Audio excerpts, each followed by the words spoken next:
Hey, everybody. Um, Nice to meet y'all. My name is James Maher. I'm just starting a couple of minutes early. We're going to do the presentation today called From Cities to Suburbs, How to Do Street Photography Anywhere, no matter where you are. So I'm gonna show a lot of different types of photos and talk about different techniques for how to just take the sensibility and do it, whether you live in cities or in the middle of nowhere. It's a really fun presentation, so I hope you all enjoy it. Um, yeah, we'll do questions at the end. Feel free to ask questions in the chat during, and I'll see if I can answer them during the presentation as well. I'll do my best, but otherwise we'll do questions at the end. Just to tell you all a little bit about myself, I've been a street photographer in New York for almost the last maybe 18 years or so. I've done kind of big city. I use a Fuji X100 camera. I love Fujis. I think there's a lot of great camera companies out there. Mirrorless cameras I love from a lot of different companies, but I'm a Fuji guy, and so I use the X100 with the 50mm telephoto attachment, and I also use the 35mm built-in equivalent. It's my favorite camera in the world. I highly recommend it. You can get one new, or you can get a used version of an older for a much better deal. And then I also shoot a lot in like quieter areas, more suburban, things like that, which we'll talk about. And I use for that a Fuji GFX medium format camera with a little bit, larger format, a little bit more details, shallower depth of field. I do more portraits. The colors out of here are fantastic. And in quieter areas, it really, kind of announces me as a photographer. So I think it makes me look a little bit more official. As opposed to in the busy areas where you just want to kind of disappear. This is a great camera for that. So that's what I use. And hello, everyone. Hey, Suzanne. Hey, CameraWorld. Hey, Mary. So I'm going to just wait another maybe 30 seconds, and then I'll get to the presentation, give a few more people a chance to check it out. So I hope you enjoy it. And most importantly, I hope this presentation inspires you to kind of get out the door and just try to do this type of photography no matter where you live. It's really, a lot of people kind of do all their photography when they travel or when they go someplace special. But what we're going to try to talk a lot about is, how to do this stuff on a daily basis in places that may not feel so special, places that might feel boring, things like that. All right, so let me, this is my first time using the StreamYard thing for this, so let me just make sure I get it all right. I'm going to go to the screen share and hang with me. Okay, share screen. Let me find the window. All right. And here we go. Okay, let me put the play from start. So the presentation is called From Cities to Suburbs, How to Do Street Photography Anywhere. And I'd like to thank CameraWorld for hosting this, and of course, Clik-Trip and Suzanne for helping to organize this. I'll show you the site after this, but I offer my workshops through the Clik-Trip website, and it's a great place. If you're traveling somewhere or even local, you can really just search the area that you want to look for a workshop and find photography workshop instructors, and it's a really fantastic platform. So thank you, Suzanne and Clik-Trip, for helping organize this. So the first thing is, part of the reason why I started this presentation, I created this presentation, was just the whole idea of, during the pandemic and people having, trouble figuring out what to photograph. Suddenly couldn't travel, suddenly couldn't go places. And so people were, the people that I work with were talking about it a lot. And so my goal is to help you realize that there are a lot of opportunities around, no matter where you are. The most important thing is photographing where you spend a lot of your time. I'm going to show some of my own work here, some busy city stuff, some quieter stuff.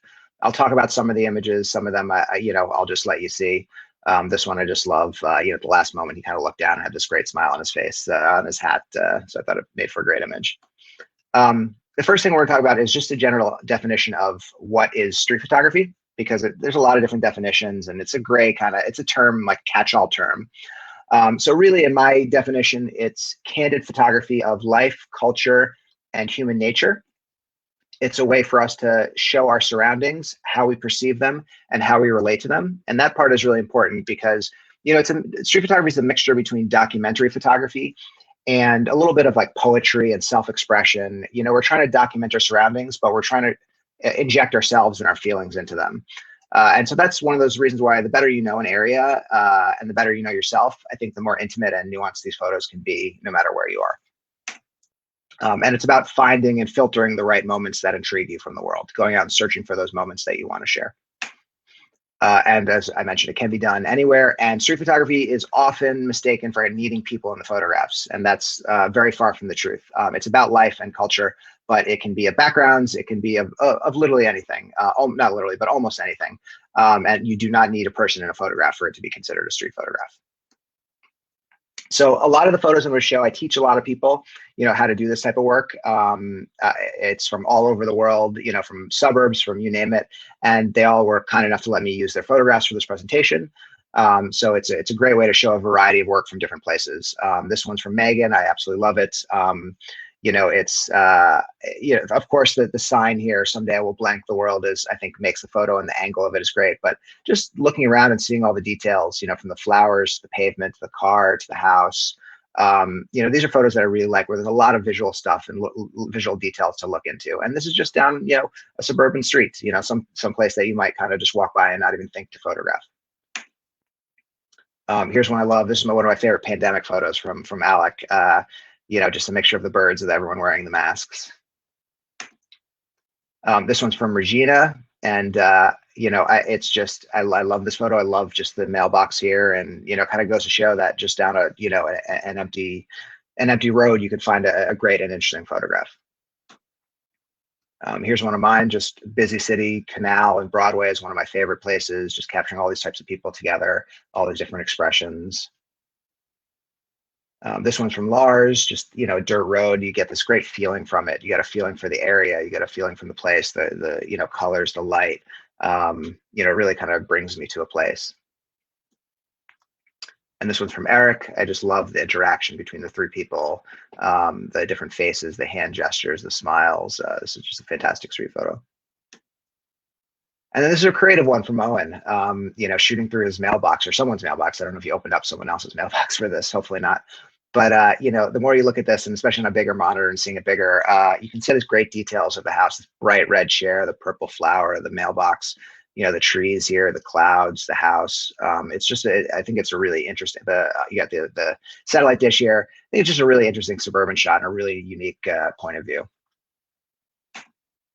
And of course, from Monica, I really love facial expressions and gestures, and I think they really make for street photos that have feeling. And so that's easier to do in cities when there's more people, but you can definitely do it with portraits, and you can definitely find candid people wherever you are. And so this photo is just all about this expression right here. So one of my main points for this presentation is that street photography is a sensibility. It's a way of shooting. It's an idea. It's not a specific place or set of rules that you have to do. It's just a way of seeing the world and capturing the world. Street photography is a clunky term. Anything can be considered street photography in the right context. I am a huge fan of photography books and projects. And I think street photography, there are the great one-off photographs, and that works really well. But I think it's often best displayed in photography books and projects, because you put some of these nuanced photos that are really interesting, or maybe at first you might glance past and not think about on Instagram or seeing it on its own. In a series of photographs where you're really building a narrative or sharing a feeling or whatever purpose you have, it allows you to take a lot of different types of photos that you wouldn't normally use and put them together in a really great way. And so that's part of the sensibility. That's part of the idea. It's about trying to share a story or share something that you're feeling, and using, the standout photos in it, but also using the really quiet and subtle photographs that tend to grow on you.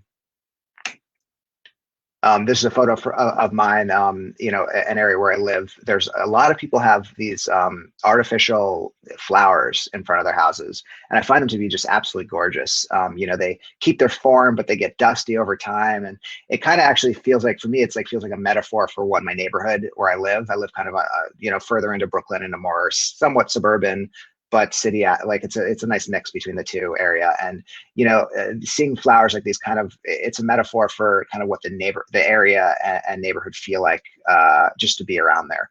So that's why I personally took this photo, and I personally really like it, just because it has that meaning to me. Another one, you'll see there's a lot of where I live, kind of floral motifs and all that stuff. So I photograph a lot of it and I put it together. You'll see the consistency between a few of these images. This is one of my favorites. Yeah, it's, when I started to, I've been doing a project in Brooklyn for the last 3 years, 4 years since I moved here. And, after 2 or 3 years, then I started to notice all these artificial flowers. And once I noticed them, they were everywhere, literally everywhere. And so I've been photographing them, trying to find the best ones. And it's like this block that I saw this, I'd walk down this block 1,000 times. And finally, when I started looking for these kind of flowers, this just popped, right in my face. And so it's kind of interesting when you start to notice things, and when you start to look for things, they start to appear, and they're in areas where you just completely missed them the first time around. There's a lot of great, front yard displays where I am. I love photographing front yard displays. I find they tell a lot of personality about the area and the neighborhood. And I think that's something, everyone can do. So what is a typical view of street photography? The standard view that people think when they think of it, it's often captured in cities, often on sidewalks, people walking down the street. It's often thought of as the flashiest, most interesting person that you can find that stand out. Completely candid, that's a typical view. It has to be completely candid, nothing posed or anything. And so that's what I think people think of as, when they first think of street photography, they think of the, Bressons, the Gary Winograns of the world. And that's a big part of it, but it's only a part of it. And here's a few examples of, your typical street photography here. These are kind of the suit of armor that people wear when they're walking down the street of New York. You've got the headphones completely checked out from the world, the coffee cup. And I just love how she's kind of looking at the coffee cup and about to drink it. The iPhone, the shopping bag. So that's kind of like, this is like my suit of armor kind of photograph. Here's a photograph of people waiting online for a sample sale in Soho. It's amazing what New Yorkers will wait in line for. So I find that to be fascinating. Here's another typical street scene, just really capturing the expression on the face and the moment between the two, and his gazing eyes. Here's one where I spent a couple of years trying to get a good shot of someone vape smoking. I really wanted a good photograph, and they were all just standard, plain shots, like nothing special, just, shots of people vape smoking. And finally, after trying to get one for long enough, I finally got this photograph. I didn't know what I wanted a good vape smoking shot to look like, but just the persistence eventually paid off, and I finally got this. And now I don't have to ever photograph someone vape smoking again. So what is a broader view of street photography? Like, what am I trying to, share with this presentation? So I think, portraits, while not technically candid, portraits are a really big part of street photography. Capturing a person. And, when I do portraits, I'll talk about it a little bit more. I try to make it feel candid as possible. But you look at it, some of the great street photography books, and portraits are a big part of it. They're a big part of the genre, even though technically they might not be technically thought of as street photography. Really, I think they are. Environmental shots, just, shots of backgrounds, shots of your area. I don't mean environmental like, shots of nature, although nature can be, part of a street photography project, but I mean your environment, where you live, where you spend a lot of time. A lot of times I see photographs where people get these great environmental backgrounds. They're phenomenal, and they just wait for any person to walk in, and they capture it. And like, they think that putting that person in the photograph means that it's going to be a street photograph, just kind of, because I have this person in, it's going to be a street photograph. And that's really far from the truth. Like, I really often am just like, get that person out. That background is so fantastic. I just want to see it. If you have a person in the photograph, they really have to stand up to the background. Otherwise, it feels like, just show me the background. Details, like, looking around for little details that kind of give hints and ideas of what a place might be like, or, just that trigger something in the viewer. And abstract, like, I mean abstract by just having something underneath the surface, or something that isn't so obvious. There are the street photographs that are great, that are obvious, but a lot of the obvious street photographs are ones that you look at, you laugh for a second, and then you move on, and you never think about it again. Some of the ones that make you think, you may not like it as much at first, or you may see it in a book and kind of, you might be a glue photograph and you might kind of flip through, but some of these grow on you, and you think about them different ways based on how you feel, and you try to figure them out. And it's that thought process that some of these really interesting street photographs kind of, that's where I think that a lot of the power is in these photographs, when they make a viewer think and they're not so clear. So there's a time and place for, concrete, obvious photographs, and there's a time and place for abstract photographs that make you think. Family and acquaintances. It's not just about strangers. A lot of the great street photographers have done projects, in this vein based on their family. Larry Sultan's Pictures from Home is just such a phenomenal idea of this, him just photographing his parents in their home, and it was just a great project, but it has this kind of sensibility of the street photography idea. So including people and your family, especially if you're not in a city, or if you're looking for subjects, photographing when you're hanging out with people or doing stuff like that's a really important thing to try to do. It's something that can be done, as I mentioned, in suburban, rural, or nature. There's Lee Friedlander's one. He had a book called Western Landscapes, and it's like it's a book of nature. I think it's in, I don't know if it's just Yosemite or it's other areas, but it's a book of nature. But you look at his Yosemite book, it's chaos. It's just chaos. The way he frames things. It's such an interesting book, and but it really mimics his street photographs in such an amazing way, and you feel this internal turmoil that you feel in his street photographs, also in his nature photographs. And so it's like, it's like a book of pure nature, but it feels like this street photography project because it's just, you get his sense of personality in the book. So Western Landscapes by Gary Winogrand, I highly suggest you just Google image and look through those photographs. As I mentioned, with family, photographing in your home, photographing in your environment is really important. And capturing the mundane and everyday. I think that's a really important thing to try to do. It's not just about the, spectacular, the serendipitous, the really flashy moments. It is definitely partly about that, but it's also about just trying to show what your environment's about. And if you see a mundane thing, that can be captured in a really interesting way. I know mundane is the opposite of interesting, but you can capture a mundane photograph in a way that is pretty fascinating. There's a lot of things that you take for granted based on where you live and what you do that other people may not, and might actually be pretty fascinating. So it's a really interesting thing to try to do. How do I capture the mundane? Here's a photograph of nature by Taisuke, that just has a lot of feeling behind it, and this is one of those ones where I think based on how you feel on a different day, you could feel different by looking at this photograph. So that's why I really like this one.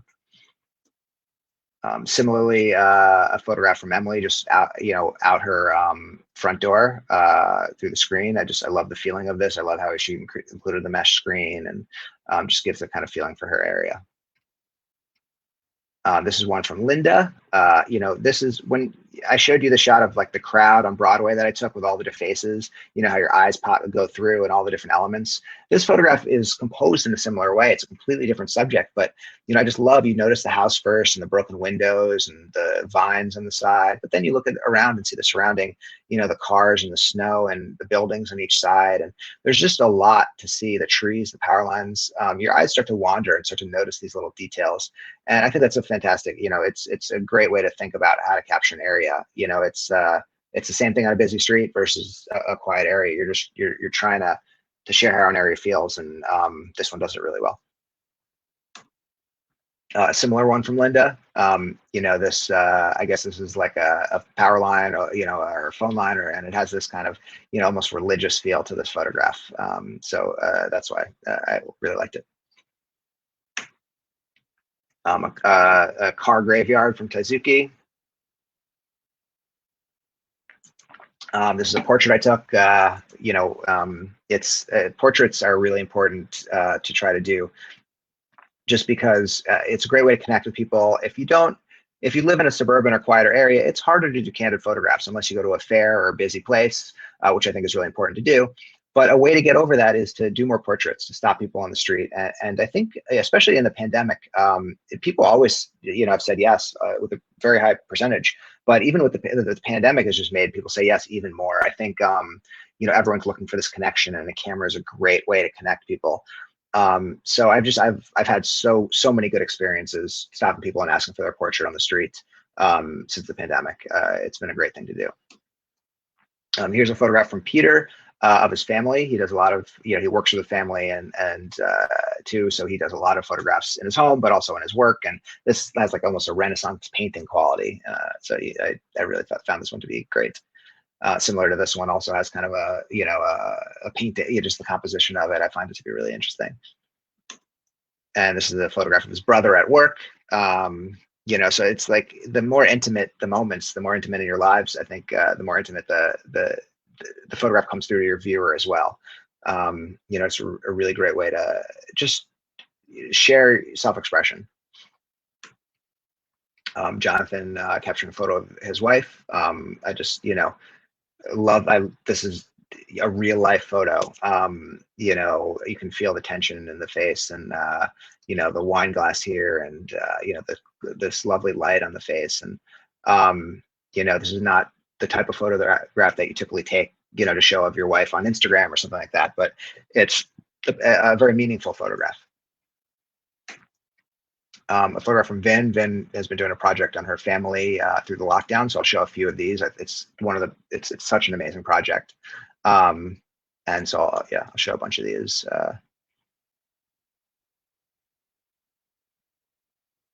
And she intersperses with the pictures of her family and life during the lockdown. She intersperses pictures of flowers, which I think is just very poetic and really, the flowers have different feelings behind them. This one feels, like you're losing something. To me, like you're losing something almost with the petals falling off. And there's beautiful and vibrant and uplifting flower photos. And so it adds a really interesting dynamic to the project. She also captures a lot of hands, which I think is a really interesting theme throughout it as well.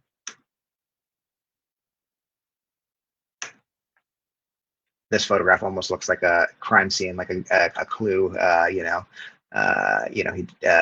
did it with the Mr. Katz's rock and rye in the kitchen. And then this, I started this whole idea like for the presentation stuff. I did a contest a while back, with people on my mailing list saying, let's do during the lockdown, 5 blocks from home, close to have 5 blocks, send me 5 of your best photographs, and we'll see who takes the most interesting photographs. And Tommy sent I think it was all of the photographs were within his home, and he was the winner. And this is one of my favorite photographs. A photograph of his bathroom. It's beautiful. I like the lighting here. I just found it to be really interesting. I've never taken a good photograph in my bathroom. But I think it just goes to show if you kind of think about things in the right way, you can really find these great, fascinating photographs no matter where you are. I love this of Rona, a photograph from her office.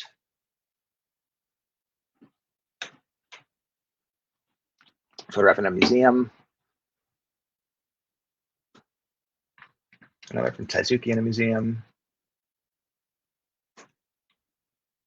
Here's, if you can guess how many devices are in this photograph, I'll give you a prize. I don't know a prize yet, but yeah, if you can guess the right amount. Love this one on the side of the road from Merle. And then, of course, a big part of street photography is creepy doll photographs. There's a whole subsection. It's underground. It's really kind of cool. You have to be invited to be able to, do the creepy doll street photography. But yeah, so yeah, creepy photograph from Stephen, but I find this one to be very interesting. So as I mentioned, photograph where you live or spend a lot of time, close to home, capture the everyday, family, friends, neighbors, and inject your feelings into the story. When I say to photograph where you live or spend a lot of time, I think like a great thing to try to do is pick a place that you think would be a very, very boring place to take a photograph. Like, what's the most boring place you could take a photograph? Like a supermarket parking lot. And just go there and try to figure out how to take a good photograph. Maybe it's just shots of the parking lot itself. Maybe it's candid shots of people as they go in and out. Maybe you find some interesting people there and take some portraits of them. There's a lot you can do in a supermarket parking lot. So, don't think that because you live somewhere that is not the center of Manhattan or, something like that, that you can't do this type of work and you can't make it interesting. There's a million people are photographing Manhattan, every week or every day. How many people are photographing a supermarket parking lot? So it's a great way to take different types of photographs that will stand out. It's just a matter of you pushing yourself to figure out how to do it, because it's difficult. You get to a parking lot. A lot of shots you're going to take are actually going to be pretty boring, but you'll figure it out, and eventually you'll take a really good photograph, and that photograph's going to be really good. Repetition is really important. This type of photography is kind of, I think of it like a sport, like for both your hand-eye coordination and your brain. And you get rusty when you don't do it as often. And so I got into this type of photography because I like to walk. I like to just get lost and explore. It's my way of getting rid of that, New York anxiety that I have as best I can.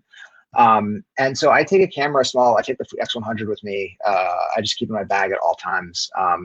And I go for 15-minute walks here or there. I'll sneak out for, whenever I can. If I'm going to a meeting or to a job, I might leave, 20 minutes early to take some photographs. It's when you intersperse the photography within your daily life, it really, I think, spirals, and you give yourself chances to capture these really interesting photographs in all types of situations. It's why I love mirrorless cameras, the small ones that you can take with you and carry anywhere, or putting like a small prime or pancake lens in your DSLR works really well also. So I think that's like the most important of this entire presentation, is just repetition. Treat it like treat it like an everyday part of your life, or schedule it a little bit like you might schedule a walk or a workout, once or twice a week for half an hour. Just keep it consistent. Go to the same places at different times of day or year. I'll walk the same blocks over and over and over again and see different things, but there are areas that I walk that there's nothing there, until one day you come and it's just like the best lighting, and just something about it looks different from all the other times. And it's amazing when that happens. So just exploring at different times, early morning, late evening, middle of the day, shake it up a little bit. Here's a photograph just down the street from where I live, a block that I walk every single day. And, when you walk the same areas, you know them best. No one can go into your area and photograph it better than you, because you're there all the time. So really, walking this block every day, I'm there for the days where it's the peak flowers, or the flowers, in front of some of my neighbors' houses are just amazing. And so when they're like that, I look and I look at them. And then this is Mrs. Jones, the neighborhood stray cat, who's very friendly, and she's all around. And, one day looking at the flowers, after doing this a million times, like, Mrs. Jones was in the perfect spot. And so, this photograph, everything came together perfectly, but it really is just because I was looking while walking down the street, over and over and over again, just as kind of part of my daily walks. So street photography in cities, I'll talk about real quick. The advantages in cities: there's more people, energy, there's more action. It's easier to blend in and shoot candids. That's one of the real advantages in cities. It's easy to get comfortable there, I think, because you can blend in. There's flashier people often, because flashier people are often attracted to coming to cities. But is this really an advantage? Which we'll talk about. Are people, you think when you're in cities that people are more willing to be photographed, and sometimes they are, sometimes they aren't. I think a lot of it is about the way you approach people and the way you talk to people. I think once you get your kind of pitch down and you get comfortable with it and you look comfortable, you can really get people to do portraits almost anywhere, as long as you can explain yourself the right way. So, I have great success in the quieter areas of the city where, there's only a few people around. I don't have any more success in the middle of Manhattan than I do, out further away. The disadvantages: it's very hard to be unique. There are a lot more photographers doing the same work here, and it can be easy to get lost in that. You see all the photographers shooting in this one way, and then you shoot in that one way, because then that's what you see. And it's important to kind of find your own voice. Just because it's a city that everyone photographs doesn't mean you can't find your own voice. But when you're shooting in a quieter area, where not many other people are shooting, you have more, there's less stimuli to influence you. And so it's easier to, I think, be a little bit more unique. And despite the diversity of cities, it's really one side of the coin. Cities are bubbles just like any other place. And we like to think of ourselves as not a bubble because it's cosmopolitan and there's people from all over, but New York is very much a bubble. And so it's important to understand that wherever we are, it's its own unique bubble, and you got to kind of think about that as you're photographing.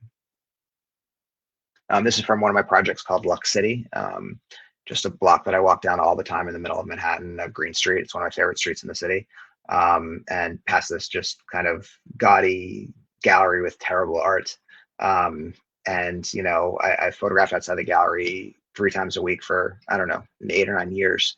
And this is my favorite photograph from it. I have a few photographs that I use from doing that.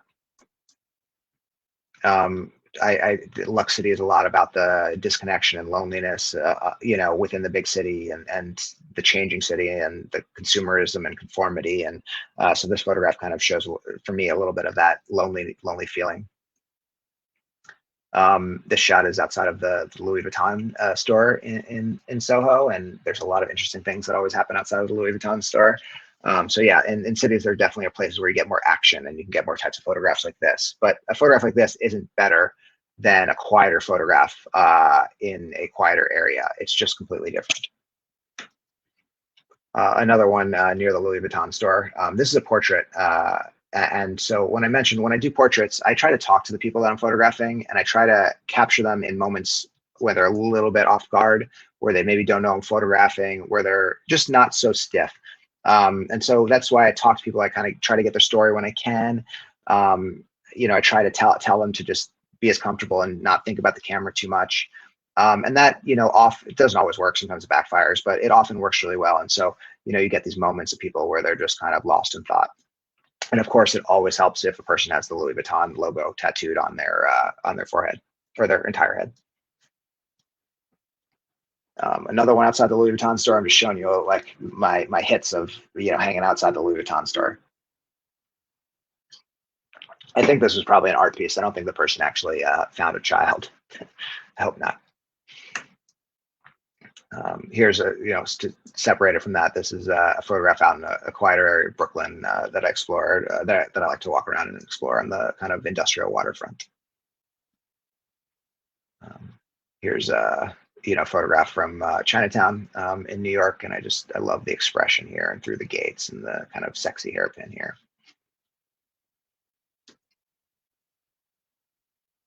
Just some of these photographs showing kind of the environment around Brooklyn. Here's a great from Tompkins Square Park from David. It's a photograph of people that you just see, like, it's a really interesting one, but I mean, just like the great look in the eyes here, also look in the eyes here, the hands here, just these expressions and gestures which take the photograph to kind of the next level. If those weren't there, this photograph would still be interesting, but I don't think it would be a kind of this one is like a top photograph for me. I really, really like it. And it's because of those, that aspect of the photograph. Here's one from Monica, somewhat interesting photograph right here, I find it interesting, but I find this aspect, the look in the server's face, the tension in the body, that to be the most interesting aspect of the photograph. So sometimes it's about finding something and then looking around and waiting for things to kind of come together, having that peripheral vision. Here's a photograph, walking around at night, middle of the pandemic, and, stopping someone that I didn't think would say yes to a photograph, but I kind of went for it. And yeah, he was like all into it and happy to let me take a bunch of photographs and talk to me for a little bit. So it's really, don't disregard, don't like, it's easy to have that thing in the back of your head that says that person's going to say no. But if you ask nicely, the worst they can say is no, and then sorry, and move on. It's usually a pleasant experience, and often they appreciate that you asked instead of taking a candid shot. So, really, I think if you are interested in portraits, no matter how nervous you are, just get a few under your belt. It really spirals from there once you get the first couple and have a few good experiences. Now, you can flip the disadvantage of cities by finding quieter areas and neighborhoods in them. A lot of people in New York, they go to the action. They go straight in. But it's such a huge city. There's so many great quiet areas that feel like suburban areas. And so I, just as much as I go into the city and go to like the busy areas, I go out and I just try to get lost in the quietest areas I can. And it really is a great way of having kind of the best of both worlds. So if you live in a city, go the opposite direction a few times and see how that is. Here's another shot of Mrs. Jones. And interesting, the people that live in each of these houses have the personalities of how their houses look, which I find to be pretty fascinating. Now, street photography in quieter areas, suburban areas, out not in cities. So it's easier to stand out because less people are doing it, as I mentioned. There's a large variety of content. There's just as much of a variety of content in like suburban or quieter areas as there is in cities. It's just completely different. And it's just about figuring out what that variety is. Because we don't always see stimuli of this type of photography, it's hard to have in the back of our head what it's possible to do. But there are some fantastic street photography books that are done in these type of areas, which, I think can help, stimulate you to think about this stuff in a new way. So go out and just explore and just keep looking and looking and looking, and eventually you'll start to see that variety kind of come to you. And who said flashier people are more interesting? I think a lot of people are attracted, of course, it makes sense, to the flashiest people, but flashy people can make for great photographs, or they can make for terrible photographs. Your average everyday person can make for a fantastic photograph, or it can make for a boring photograph. It's more about the person and how they're going to open up to the photograph versus how flashy they are. So as you get better at this, you start to kind of get a sense of who might give you good photographs. So, really stop people who just look like normal everyday people and try to get them to open up to you. And you'll find that some of those photographs are going to be so incredibly interesting, and some aren't, of course. So don't just look for people with tattoos or red hair. Definitely you can photograph them, they're great, but try to, be an equal opportunity photographer and try to find, capture all types of people. And so we have one question from Richard Thompson. And a lot of the photos are using a longer lens where people do not see you taking the photograph. No, I use wide, or I use 35mm lens, or I use a 50mm lens pretty strictly. Sometimes if I use a 40 with the medium format camera. So I get close. I really, for the candid shots, I really kind of often act like I'm just like a tourist, kind of looking around the background and not noticing my subjects. And then, when I do portraits, I make it a lot more obvious that I'm, with bigger camera, or I go up and I just talk to people and say, hey, can I take your photograph? I think you look great. I'm doing a project. But yeah, when I'm doing the candid shots, I'm really just trying to pretend I'm not shooting them, and I try to get pretty close, but non-confrontational at the same time. And then Peter asked, do you have a preferred focal length, 35mm versus 50? I love both 35 and 50 equally. I use them equally. Sometimes I use 50mm a little too much, and I'll switch up to 35. I use 50 a little bit more in the quieter areas, and I use 35 a little bit more in the busier street areas, but I go back and forth. So those are the two lenses that I use strictly for this type of work. I typically don't like longer or wider than that, but I love those two lenses. So the advantages, how do you know people aren't more willing to be photographed? And that's one thing that, I find that people get nervous about capturing people, more nervous in suburban areas and places where it's not as it's not as done as much there. But it's about your pitch and about your comfort level. And I find if you can talk to people in the right way, like, you really can create a special moment with someone anywhere. Really people want to talk about their story. They want to be noticed. And if you're showing interest in them, I mean, they should be flattered. Maybe some people will be a little suspicious, but you just talk about what you're doing and explain it to them. And you create some great moments. I think a lot of people that you think might not be into it would actually be into it. The disadvantages, it's tougher to feel comfortable. That's a big disadvantage of shooting in a quieter area, and it's more of a reason to push yourself hard to get comfortable, because once you get comfortable, it's just a whole new ball game, and you will get comfortable if you push yourself. It's easier to feel comfortable because you can blend in so much easier in cities. But stick out in suburbs, bring a camera, be enthusiastic, just be that photo geek who likes to capture everything. I think people will relate to that. People are not used to having cameras or having the personal space infringed on. So that's another reason to bring enthusiasm to it. I use the term photo weirdo, just embrace your inner photo weirdo. We're all kind of, photo weirdos. If you're watching this, you probably are as well. The more you embrace it, I think the more people will embrace you and kind of give you the benefit of the doubt. The final thing is it's tougher to blend in. So it's tougher to take those candid shots, although you still can do it. You definitely can still do it. Maybe not as frequently as in cities, but you can take those candid shots. But that's more of a reason to try the portraits. It's more of a reason to to do that. And often sometimes I'll take a candid shot of someone and then I'll go right immediately and ask, say, hey, can I take your portrait? So then I get a candid and a portrait, and then I don't make them as uncomfortable because they think I'm just asking them for a portrait. So that's one of the sneaky tips of that. I love the feeling of this photo from Peter. He's the one who photographs his family a lot too, but he photographs his area as well, and creates some really, really interesting pictures from the UK. Another one from Taizuki. Taizuki photographs a lot of, he talks about his feelings of loneliness, and he tries to show that in his photographs, and it really shines through in a photograph of a flower on the side of the road. When you see that in the sequence of his other images, that feeling of loneliness really comes through, and it's really interesting how in tune he is to his own emotions and his own feelings, and then he looks for those moments and things that make him feel that way in the real world, and that creates this powerful connection. And you can sort of, it's hard in a presentation like this where you're seeing different photographs from different people. When you see a consistent set of work like this from a photographer, that theme just becomes more and more apparent, and that's, I think, the real power of this type of photography and books and projects and things like that. I just like this this detail shot from Teo. Fantastic one from Merle. This is kind of a portrait. One of those moments where you see someone looking out the window and you might be too nervous. It's like, oh, she's looking out the window. Do I look like a creep? But it's when you go for it, when you look at the person and say, hey, can I take this picture? You look really interesting, or something like that. You don't even have to say that, but you can. You'll find that when they say yes, it's a cool experience. I thought this was hilarious from Emily, walking around her neighborhood.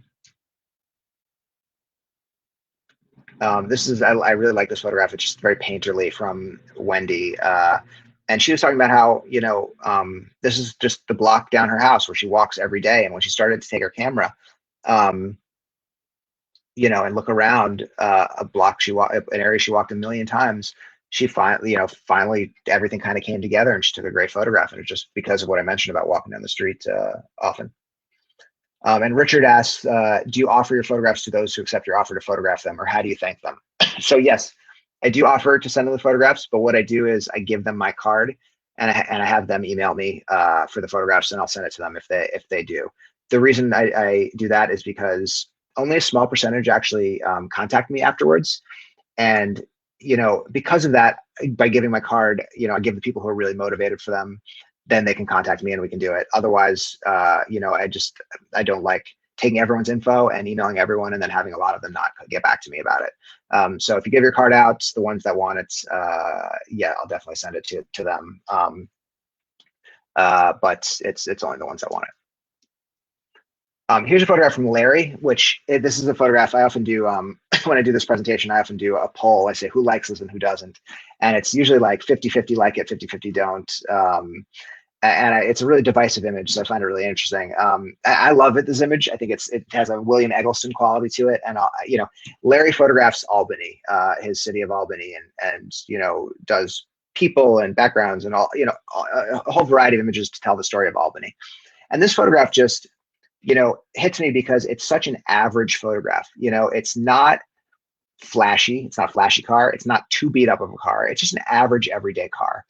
And it makes me really think about the area and what he's photographing and just the everyday, it's just this everyday life that's kind of hidden, whoever's car this is, hidden, not something that's normally photographed. And so it really adds to that feeling when he's capturing Albany. Visually, I think it works really well too, because of the tones, the colors work really well, the lines, these four squares help balance the photograph. So visually, I think it works. But it's really just the idea of the fact that Larry decided to photograph this car that otherwise probably has never been photographed in its entire life, and what that says about his area and things like that.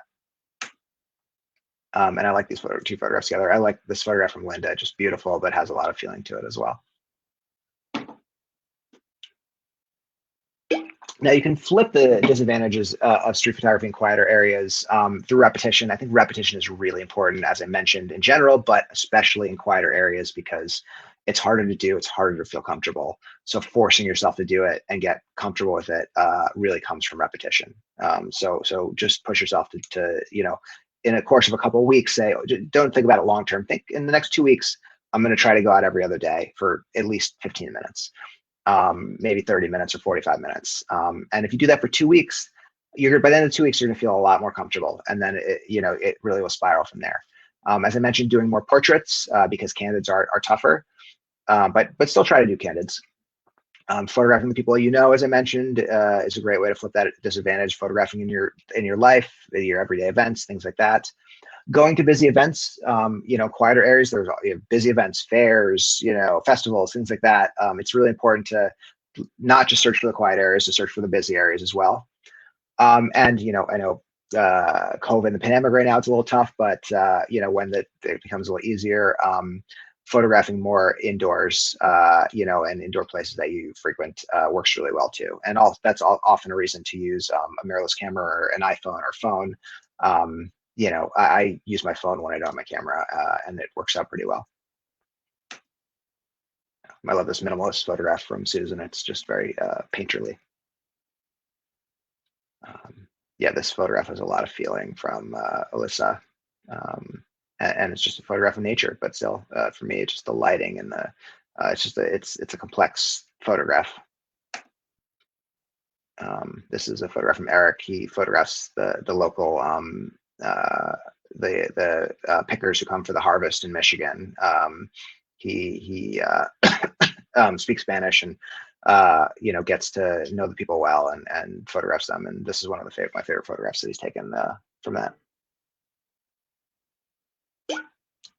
This is another one, Taisuke, when we're talking about the lonely feeling. I mean, this cat scratches on the wall, that really kind of adds that feeling for me.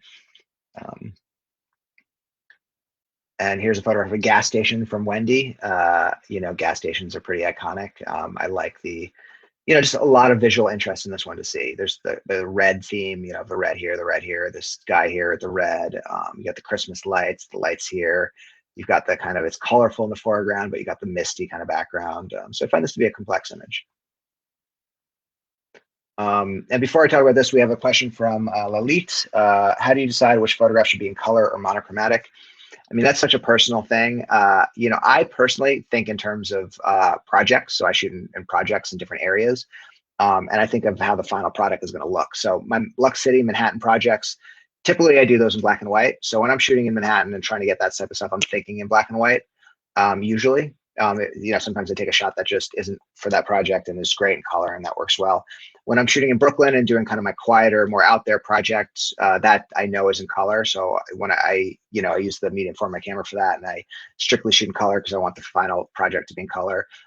So really, I think there's many reasons to put an image in black and white or color. I can talk for 20 minutes on that. But I think the ultimate, like when you start to figure out how your photographs fit together and how they're gonna, you ultimately want to show them together, I think you make an overall decision of, is this going to be in black and white or is this going to be in color? There are some great projects that mix black and white and color, but I think they're few and far between. So most often, I think thinking black and white or color strictly is a good idea to do that. So candid versus obvious shooting, we've talked a little bit about this. This looks like a candid shot, but it's actually a portrait. I stopped, it wasn't right for candid. So I said, hey, you guys mind if I take your picture?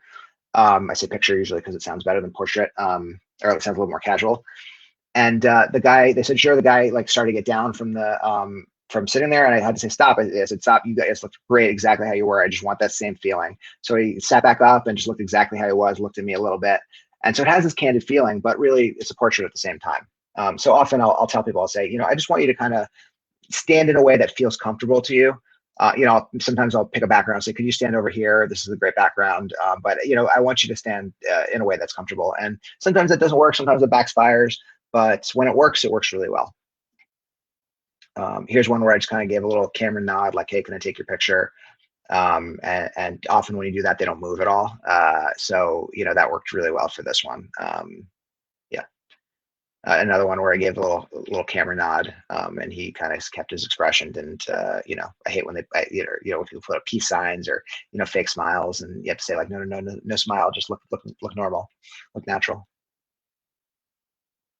I love this one from Vincenzo. It's just this kind of quizzical look in the portrait, but also the colors, the browns and the blues all come together really well.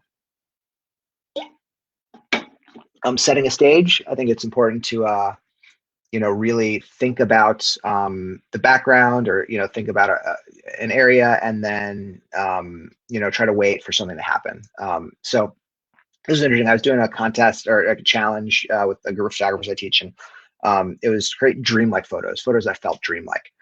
And so one day I was walking around, I was trying to get these dreamlike photos, and I saw this amazing sky. And so I was like, looking around, looking at the sky, looking at the sky. And then I walked past this woman with the open car and these great rose-colored glasses, and I took the picture. And if I had just come across her, not thinking about this dreamlike thing, I wouldn't even been really thinking about the clouds, and I would have just taken a kind of closer shot of this. Because I had this idea in mind, really I framed it where the clouds were kind of just the dominant factor with her, and that made this photograph work. I don't think it would have worked quite as well otherwise. And that works with projects and ideas. Once you have that idea in mind, once you have that project in mind, things start to spiral, and you start to see things clearer, and you start to notice more. And photographs come together like this in a way because of that work. Similarly, this background, I kind of waited for a while. I really like the background for someone to walk through. Same with this one. This one was one where just, the industrial waterfront here, I love, and I kind of waited for the right truck to come along. So really kind of just planned this one out and went out and got it. So portrait tips, because I really think everyone should do some portraits. As I mentioned, it's a little bit more important in quieter areas, but it's a flip side for busy cities, because in busy cities, it's easier to get candid photographs. And so a lot of people forget about portraits because they don't think they have to do them. And portraits are a really important aspect of your arsenal for getting interesting photographs. So I think if you live in busy cities, you should also try to do a lot of portraits as well. What's your pitch? How are you going to approach people or talk to them? Often it's as simple as like, hey, do you mind if I take your picture? That's often just what I say, and people say yes. Sometimes I'll go deeper. I'll say, I'm a photographer. I'm doing a project on the area and trying to find interesting people, and you looked like you'd make for a great portrait. And then sometimes I'll even go into long conversations. I've had people, take me into their homes to do pictures, show me around. I mean, when I have time for this, sometimes too much of a rush, or they are, but sometimes I'll ask them, like, how long have you lived in the area? Can you tell me something interesting about yourself? That's when you get people opening up, then you can get some great expressions within the portrait session. It's all about like making them comfortable, making them appreciate what you're doing, and giving yourself more time for the right moment to get the right picture. So that's something important to think about, and start simple, and then over time you can start to get a little bit more involved.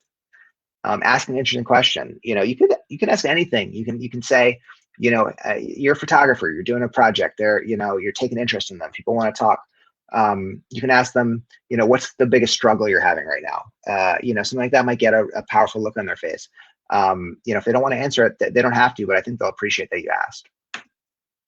And as I mentioned, all these things to try to make them feel comfortable. And as I mentioned, one of the best ways is to tell them that you just want them to feel natural. You don't want them to feel like they're posing for a photograph. As I mentioned, get them in a candid feeling moment. Sometimes it's like walking on a tightrope doing these portrait things. You're talking to people, and you're having the camera kind of at your side, and you're waiting for the right moment. The second they give the right moment, you kind of take the picture, or you say, hold that moment for a second. So it's a little bit of bobbing and weaving and trying to feel them out. No fake smiles, get rid of those fake smiles. Tell them, you want a natural expression.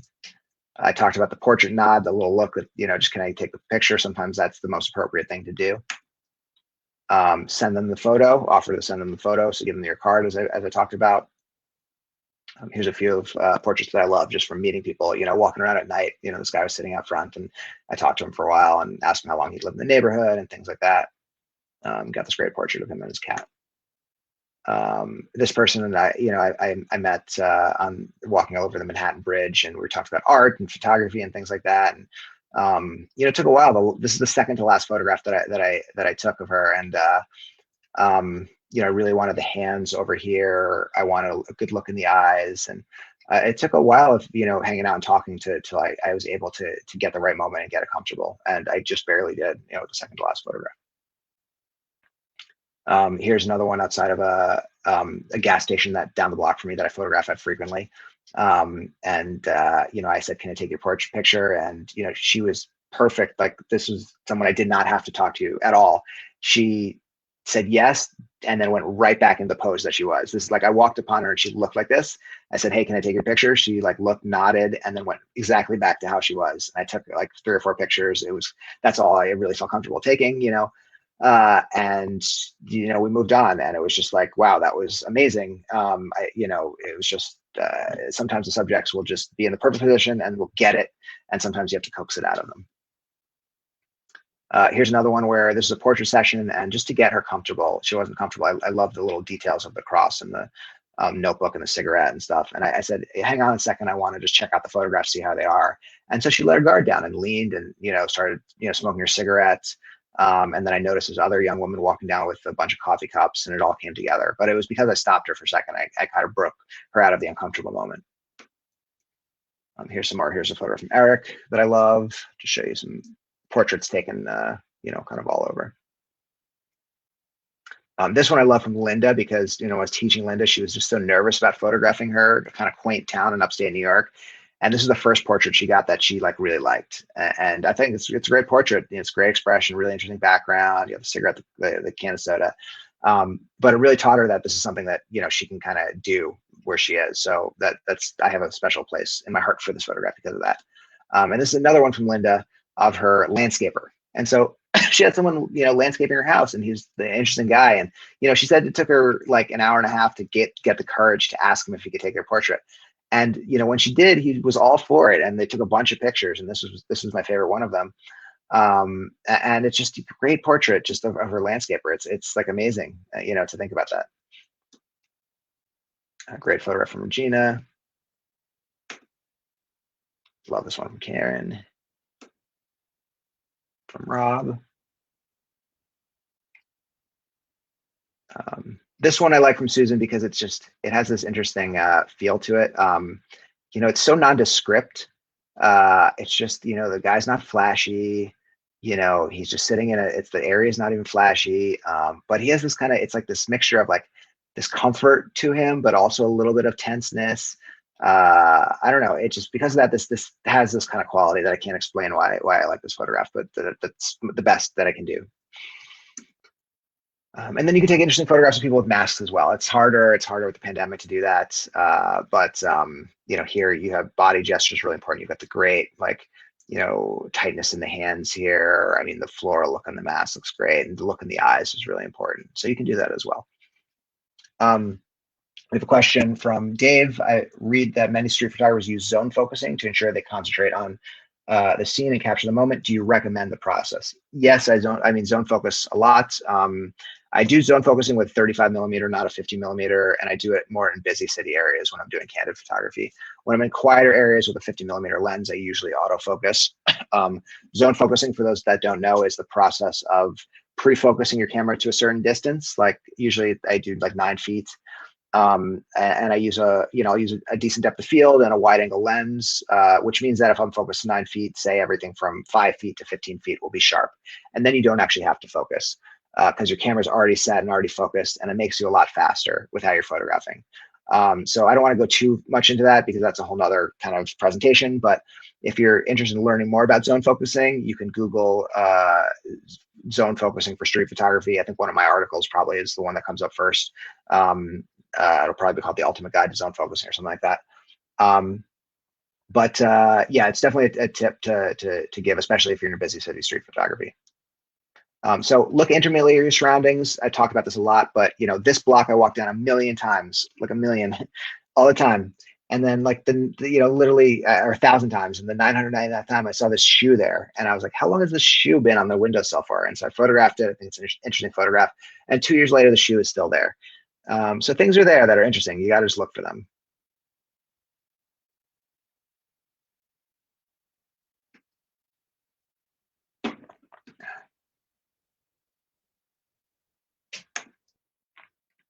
So just kind of a variety of photographs based on, things that you wouldn't normally think would make for good photographs.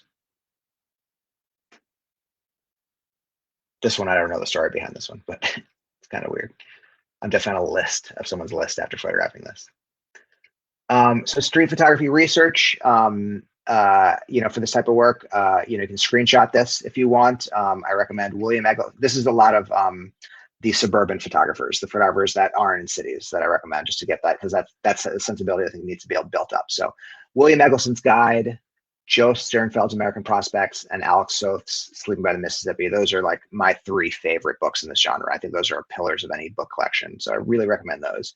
Stephen Shore's Uncommon Places, Trent Park's Minutes to Midnight is a fantastic book, although that book needs to be reprinted because it's going for like $200 now.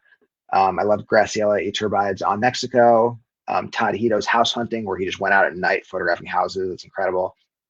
2 people on Instagram that I recommend following if you're Instagram and want some constant, reminders of this type of photography is Billy Charity and Neal McDarmid. So I recommend all of those. But there are so many photographers that actually do great work in this.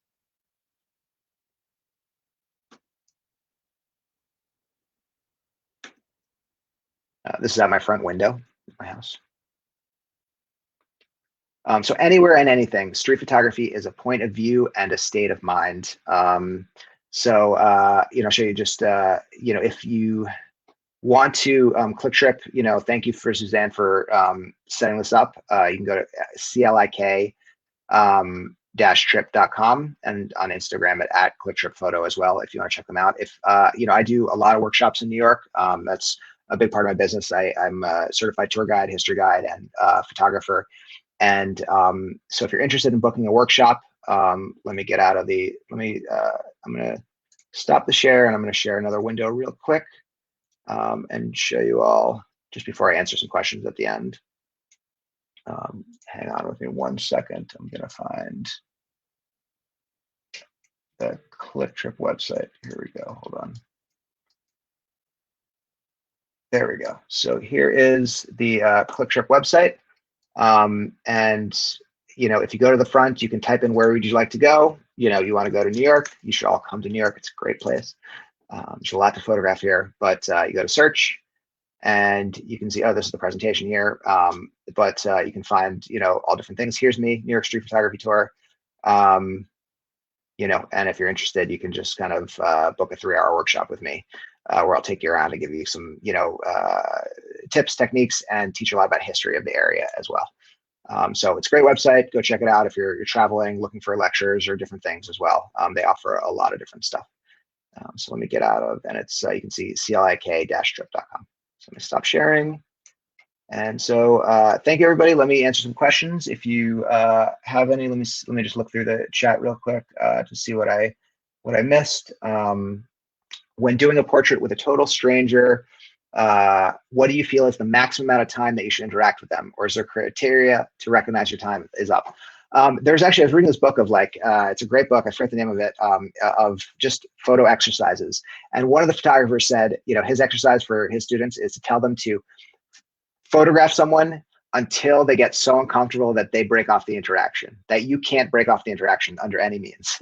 And until you just keep going until they break it off. I thought that was hilarious. I haven't done that myself, but really it's almost always the photographer that gets nervous and breaks off the interaction first. So there's no maximum time. I mean, I've spent, I did a 5.5-year interview and portrait project with in my local neighborhood in the city and in tandem with a local blog where I did once a week, interviewed and portraited someone, found them on the street, 75% of the time I'd find them on the street, 25% of the time we'd set them up ahead of time. And a lot of the people that I found on the street would talk to me for an hour and a half, and take me to their homes. And, it's not all, I mean, it wasn't like every person, it was just a certain percentage of people, but there's no maximum amount of time. You just use your judgment. You can tell if someone's getting uncomfortable or have to go somewhere. But the better you get with this, and the more, the more fun you can make the interaction, the longer they'll go. It really turns sometimes into some really fun experiences. The camera is just, for me, it's a tool to connect people. It's a reason to meet new people and have good experiences. So let me see. Yes, and also for anyone who's booking on Clik-Trip, I'm offering 10% off. If you can either just you can use there's in the chat there's a promo code. If you forgot the promo code, you can just kind of write into as well, and we can do that. Does anybody have any more questions at all? I'm happy to hang out for a few and answer any more questions. I'll give it 2 seconds. And just to show you for, I know this is CameraWorld, and I highly recommend Fuji. I'm a big Fuji fan. I have no affiliation with them. But I really think for me, they're the best company in terms of putting together a photographer's camera, whether, it's sometimes they use the right amount of restraint in their cameras. They really feel like they're great to use, they're comfortable, great image quality, and a good price for the camera as well. So thank you, everybody. I don't think we have any more questions. I'm looking last. Nope. That's it. I hope you enjoyed the presentation. If you come to New York, please look me up. Or if you go anywhere else around the world, please look up Clik-Trip. It's a fantastic service. So thanks, everybody. Have a great evening. And they just said, join on next Thursday, September 2nd, Patrick Nicholas is going to have a talk, Figure in the Landscape, from conception to framed print, from Orvieto in Umbria, Italy. I wish I was there. That would be great. So check that out. So thanks. Have a great time, everyone.